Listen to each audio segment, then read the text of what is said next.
The sooty shearwater migrates about 40,000 miles across the vast ocean in order to find food for the breeding season. These birds fly this distance throughout one migration season, which is the longest recorded distance of any migration among birds. New Zealand is where they breed and nest in order to reproduce and rest for the next migration. Their population consists of about 20 million.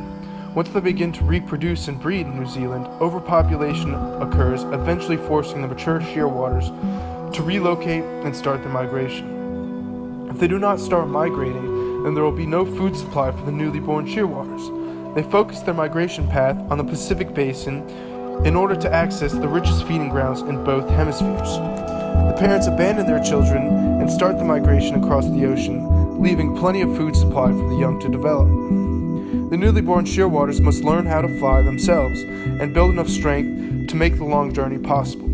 Unfortunately, the mortality rate for these birds is about 50% because some aren't strong enough or ready to make the migration journey. These birds primarily travel across the ocean, scavenging for food in the sea and on territories near their migration path. These birds are unique due to the fact that they travel such a long distance over such a short period of time.